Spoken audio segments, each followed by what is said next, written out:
Okay, so here we are on chapter 2 of the 70 Faces. And this chapter is about letters written in a different manner. The first class we dealt with letters in general. In the last class, we started with the form of the letters. And now we're at when letters have a different form than the usual. So we're going to cover 3 different cases today. And sometimes we'll cover cases that are in the book, but with a lot more explanation. And sometimes we'll take other ones that we didn't get in the book because there's almost an infinite amount of different ones we could have put in the 70 chapters. So the first one is coming from Exodus, Shemot 31:17, chapter 31:17. This is in Parsha Ki Tisa, and this is right before God gives Moshe the tablets, the first tablets, which afterwards were broken because of the golden calf. But right before that, there's a section about Shabbat. And we actually say it every Shabbat in our prayers, in Kiddush. And that's what it's called V'shomru. V'shomru b'nei Yisrael et Shabbat, etc. The last words are Ubiyom HaShvi'i Shabbat vayinafash. And on the 7th day, he, meaning God, rested on the Shabbat. And the word vayinafash means rested, and it also means he was refreshed. Now, the word vayinafash is based on the word nefesh, one of the words for soul. So in kind of like a, I don't know how to say it, a kind of like a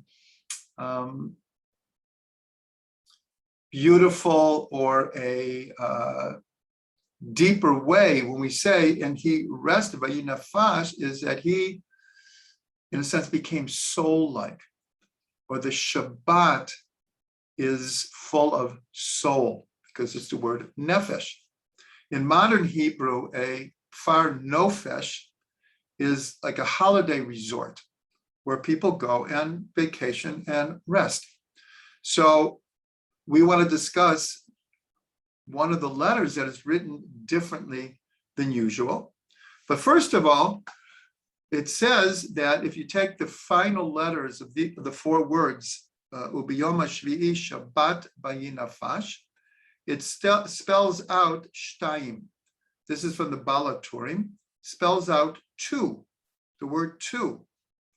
And the Balaturim says that this is one of the allusions, one of the hints to the very important concept that we get an extra soul on Shabbat. A neshama yetera, an extra level of soul. So one of the hints is that the final letters of the 4 words of this phrase spells out shtayim. But the other one is that the letter Peh in this word, vayinafash, is according to a scribal tradition, is written differently than a regular Peh. Even though in the Torah itself, it will appear like a regular Peh, but there are hundreds and hundreds and hundreds of letters that there is a scribal tradition that they should be understood as if they were written differently. So here I'm going to try to show you that this is how a regular Peh looks. This is what a regular Peh looks like in the Torah. These are 4 different versions of how this Peh, according to tradition, should be written. And the important thing is called a double Peh, a double peh, because you see inside it, like especially here, it's as if there's a second peh inside of the peh. So what this indicates, according to the Balaturim, this is an additional allusion, remez, that we receive an extra soul on Shabbat. And it's because the letter is written different according to a tribal scribal tradition. So I just want to point out that in 70 faces, there are certain words or letters or verses that may appear in many different chapters because there's so much we can learn from each word. This is an example. So we just gave one example that it hints to a second soul, especially based on a different form of the letter. But also, the Balaturim explains that the numerical value of the word vayinafash, and he rested and was refreshed, equals the phrase elu sheba Gehenim, those that are in what we usually call hell, Gehenim. So this goes with the tradition. This is another allusion, this idea that on Shabbat, even those who are going through what's called purgatory, whose sins and misdeeds are being cleansed, even they on Shabbos, they rest. So here's another allusion, this time based on the numerical value. And then we have another one that divides the word into two words. Instead of reading it vayinafash, it can be read vai nefesh. Vai in actually Yiddish is like oi. Vai, oi. Oi nefesh.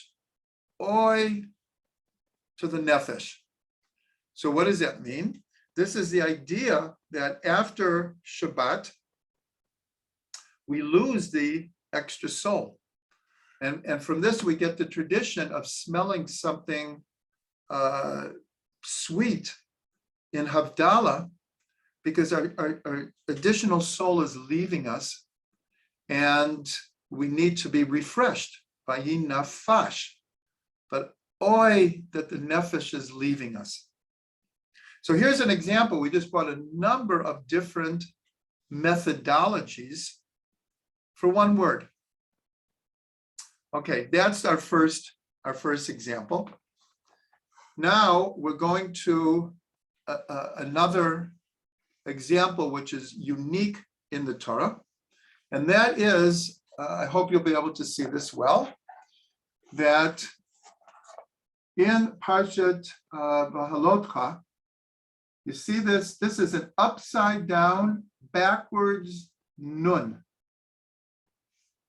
And here's the other, it's like what we would call parentheses. You have two verses that are in, again, I'll just use it to make it clear, it's like parentheses. In other words, it's set apart by these two backwards nuns. So the question is, what are they doing here? We don't have another example in the Torah of letters appearing like backwards. So this needs a lot of explanation. It's in 70 faces, but we're going to delve into it. And the good thing about having the book is, after this class, if you haven't looked at that section yet, you can look at it, and it's like a review of what we're learning. So there's a number of theories, put it that way, or ideas of why are these two verses bracketed. First, let's read the verses. Vayihi binsa ha'aron, vayomer Moshe. And when the Holy Ark would travel, Moshe would say, Kuma Hashem, vayafutzu oivecha, vayanusu misanecha mipanecha. Moshe would say, rise up, Hashem, and scatter your enemies and those that mean you harm from before you. And the second verse is, Ubenuchu Yomar, and when the ark would rest, meaning when the whole camp would move. So the middle of the camp was the Mishkan, and the middle of the Mishkan was the Holy of Holies, and the middle of the Holy of Holies was the ark, was the Aron. So, but when the ark would come to rest, so Vayanuchu Yomar, when it came to rest, he would say, Shuva Hashem Rivavot Alfei Yisrael. Return, Hashem, the multitudes of Bnei Yisrael. So the question is, why are these two verses bracketed off?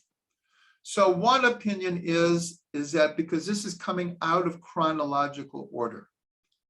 This is one of the ideas that we will get to later in 70 Faces, that this incident or these two verses are not in the right place. That we'll have to explain at a different place. Another idea is that before and after this, in the Parsha, there are two different sins. And this comes to divide between the two sins. Like, we don't want to talk, it's bad enough to talk about one sin than to talk about more than one sin. But then and Rashi brings both of those opinions, but he doesn't bring a third opinion, which is in the Talmud. And that is that these bracketed verses constitute a whole book of the Torah in of themselves, which is an amazing thing. Two verses equals a whole book. And according to this, what would happen is this parsha is in the book of Bamidbar, Numbers. Therefore, instead of having one book of Bamidbar, this makes what comes before one book, this becomes a book, and what comes after. So all of a sudden, Bamidbar could be thought of as three books. And therefore, there is a tradition that even though we call it the Chumash, the 5 books of Moshe, but there's a way to see it that it's actually 7 books. So those are 3 different opinions why these are bracketed out. The Rabbi of Koznich said something like this, is that a person who learns Torah is like a walking Torah, is a living example of the Torah. And because the Torah in the tabernacle was kept in the Aron, so here it's somewhat symbolic, is Moshe is actually saying a prayer that when those who keep your Torah go out in the world, God, please rise up and protect them. And the Rebbe from Koznich says that this is such an important idea because the central focus of all of Jewish history is the Torah itself. That is what kept us to this day as a people. We were scattered all over the world. In those days, people had very little contact with other communities. And what was the glue that kept each community together and the whole Jewish people for 2,000 years was the Torah itself. And from the time of the giving of the Torah, it's like 3,300 years. When we went into exile in Babylonia, and then we began the last exile of Rome, that is what kept us together. So he explains that this is like a prayer of Moshe, and that it encapsulates all of Jewish history. And therefore, it's as if a book of its own. But then the question is, why the letter Nun to bracket it off? Why not another letter? So there must be something about the letter Nun that is connected to what this is saying. So to understand this, we could look at the prayer Ashrei, the 145th Psalm, which we say 3 times a day. And it's written acrostically by the Aleph Bet. But when it gets to the letter Nun, there is no verse that begins with Nun. And this was written by David HaMelech. And they asked, why did he skip the letter Nun? And the answer is because Nun begins the word nofel, to fall. And he didn't want to begin a verse with the idea of falling. The very next verse, which begins with the Samach, the letter after Nun, is Somech Hashem l'kol hanoflim, that God supports all those who have fallen. So David got the idea in there, but he didn't want to start a verse in Ashrei with the Nun. So we have to go deeper here. What's the connection of David HaMelech, King David, with the letter Nun? So in the Talmud, David HaMelech is actually called a nefel, a miscarriage. Now, what does that mean? So the tradition is, however we understand this, is that Adam, the first human being, was supposed to live 1,000 years. We see in the Torah, though, he lived 930 years. And the tradition is that God showed him all the future generations and all the great people of the generations and everything that would happen. And when he saw David, he saw there was this great soul, but had no time apportioned to it in this world. And so tradition says that Adam volunteered 70 years of his own life that this soul could come into the world. And the Arizal says if you take the 3 letters of Adam, so the first is an Aleph, that stands for Adam. The Daled of Adam is David, and the Mem of Adam is Mashiach. So you have all of history in the name Adam, and David is in the middle. So we just recently finished the holiday of Sukkot, and we add to the blessing after eating bread, Harachamanu Yakim Sukkot David Hanofelet. O merciful one, lift up the fallen sukkah of David. So this is symbolic of all the exiles, all of the troubles and problems throughout Jewish history that the Jewish people have been exposed to, have gone through. The fallen sukkah of David.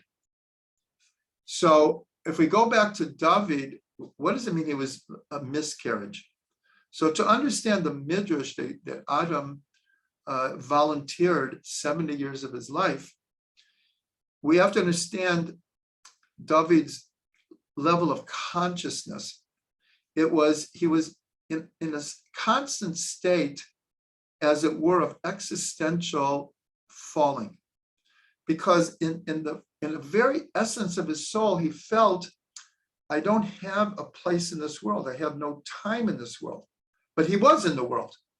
But deep, deep in his soul, at any minute, he could feel like he had no substance in this world. And this is a very deep understanding of many of David HaMelech's Tehillim, that he had so much gratefulness, so much praise for the Creator, that he had a place in this world, that he had time in this world. And at other times, he felt totally alone, totally oppressed, totally misunderstood. And he was like in an existential freefall. So a very deep understanding of the psyche of David HaMelech. So the nun also, though, the nun it numerically equals 50. And 50 is connected to what's called the Yovel year, the Jubilee year, which comes after 7 sabbatical years. And it's a year of freedom. Jubilee here means like a year of freedom. And it's very much connected to the idea of the Mashiach. And in the Gemara, it actually discusses different ideas of what is the name of Mashiach. And there's only a handful of ideas presented. One of them is Yanun Shemo. And this comes from one of the Psalms of David, referring to his son Shlomo. And he said his name is Yanun, which is like the letter Nun. But it's understood that this idea of Yanun, that's what the Gemara says, this is one of the names of Mashiach.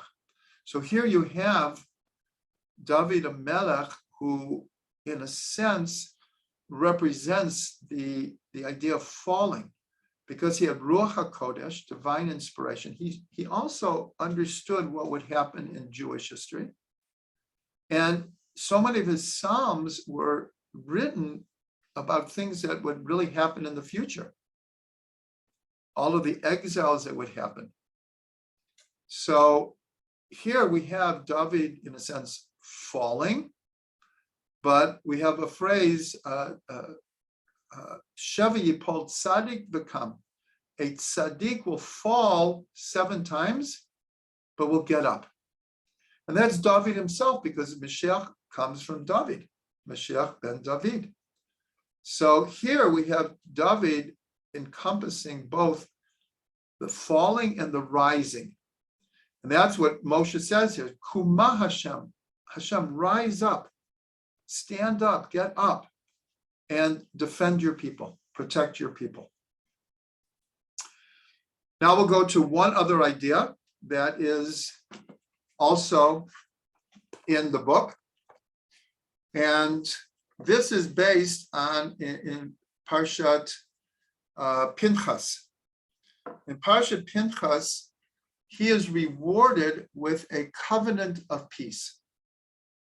What happens in the previous Parsha of Balak, at the end of the Parsha of Balak, in the book of Bamidbar, so the men of Israel are enticed by the women of Moab and Midian, and it turns into a very, very bad scene. Very bad scene. We could use the word orgy. Things were out of hand. Even Moshe didn't know what to do. And Pinchas came and he saved the day.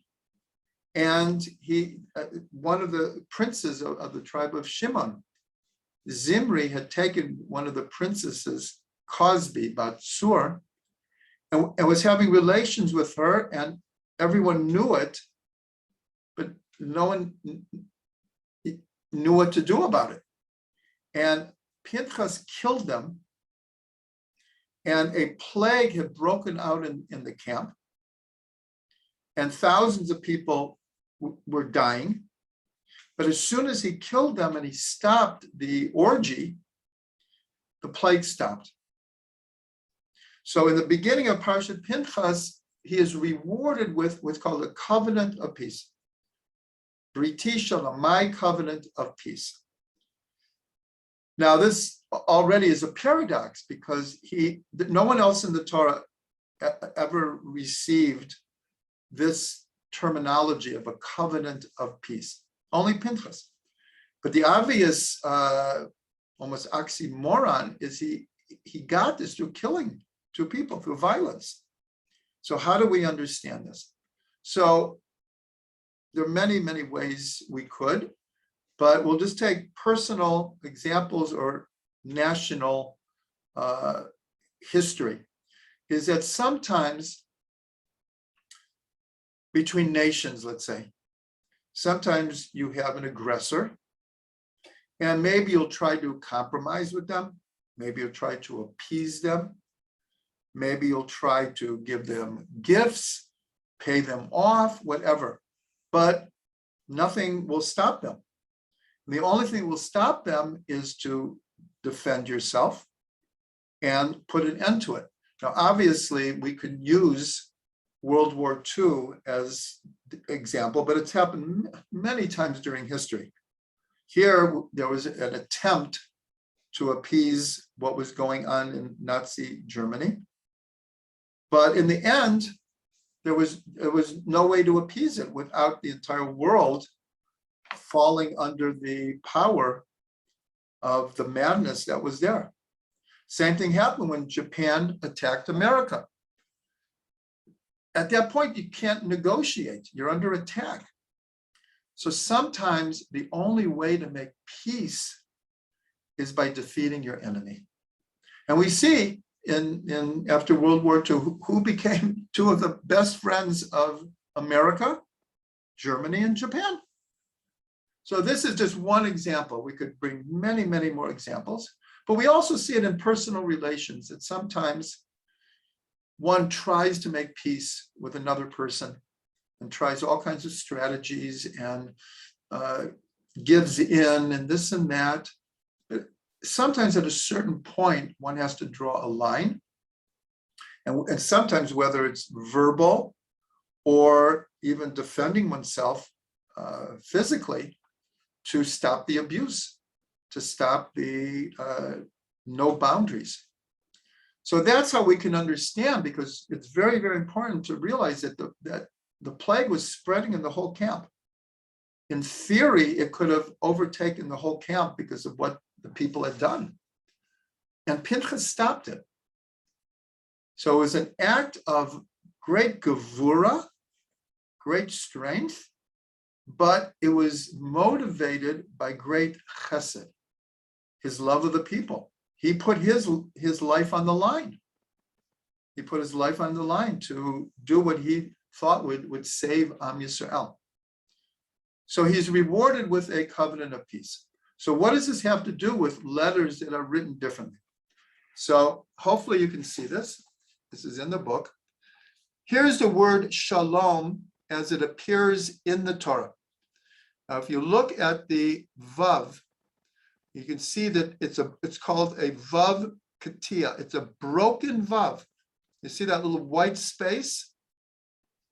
Now, in any other letter in the Torah, if you would have a broken space in the letter, it would invalidate the Torah.